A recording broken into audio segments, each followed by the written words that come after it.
It's the question that every parent wrestles with. How do you talk to your children about drugs?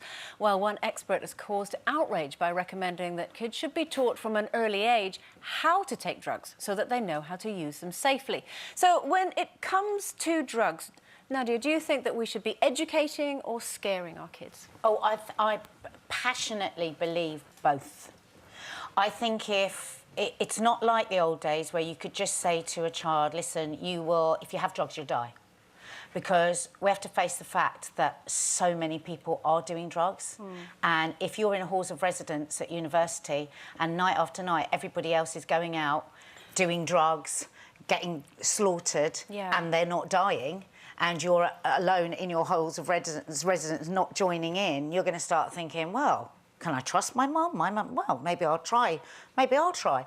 So what I say to my girls, and I've had the conversation with them many times, we openly talk about drugs and any questions that come up, and if we're watching a programme, we discuss it fully. I say the problem with drugs is that you can take them and have an amazing time, and people will tell you that, but the problem is you won't know if you're the one that can end up dead. Or you could take them for years and get away with it, and then in your 30s, 40s, 50s, you could have cancer and you don't even know why, and it could be because of all that weird stuff that you've put into your body. But some kids would say, my 30s, 40s, 50s. Yeah, but I'm 19. Well, the other thing that I do, because I really believe that all teenagers believe that they're immortal, don't they? So if you start talking about their liver, their kidneys, their heart, they're going to... So what I do is I say, have you got any idea how hideous drug addicts looked? And do you remember that crack cocaine advert where they had the woman and then they had her 6 months later and her face was just destroyed? Look at that. That was the crystal meth. Yeah. Well, they used to have that poster up, big style in Brixton, and that's where we travelled through wherever we go. And I would say to the girls, oh, look at that. Isn't that awful? You see, that's what drugs do. And that was, I think, more powerful, really, to a young person that doesn't think anything. The thing is, what's scary nowadays, I mean, you're talking about, you know, uni students and when you're 17, 18. The problem now is these kids are 12, 13. Well, that's why I've already had the conversation with my 9-year-old. In school. Yeah. I grew up very much in the era of you take drugs, you die. So I grew up scared to death of them. You know, and anyone that took them was just mad to me. And I'd be like, you're going to die. You know? And in actual fact, I grew up in an era as well when all my friends thought that, and you weren't educated at school. It was just, you just didn't do them. You know what I mean?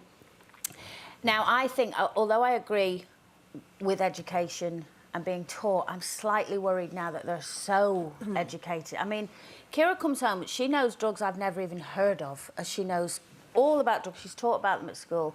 She's taught about a lot of the bad points, but she's also taught a lot of the good things about them as well. And I don't like it. Because you see, otherwise somebody else is going to tell us. There's no to worry about that report. I mean, I personally could never condone teaching a child how to take drugs. I just couldn't.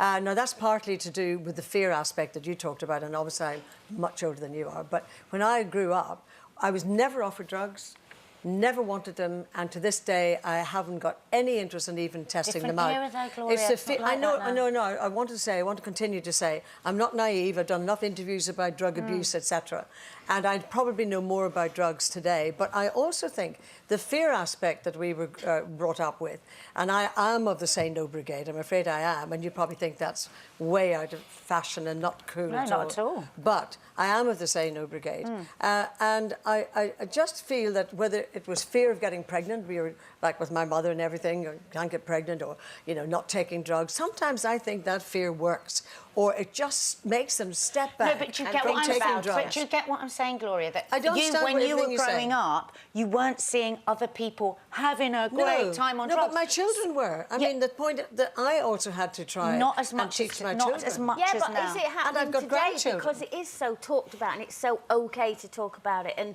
oh, listen, we're doing it safely, so it's OK to do it. Listen, I mean, if you just pretend it's not happening and you don't have the conversation and you don't have the conversation with your child, somebody else will have the conversation with your child. But, you know, we have... I mean, there's so much... The thing is, as well, at school now, it's the peer pressure. Yeah, you know, absolutely, yeah. But there's always been peer pressure. Well, I know. So wouldn't it be better, instead of going, oh, you'll have this from drugs and have that from drugs, to build your kids' self-esteem and say, you know what, you're a better person saying no? If you thought that got heated, wait until you watch these and click here to subscribe. You may as well. It's totally free. Molly's 14. I will not have her hanging around the streets. She's got to be in bed 8:30. Or going for a drink with you. Yeah, again, never in a million years, never. Don't get me wrong, I had great fun with my mum, but it wasn't normal. Yeah. It wasn't normal.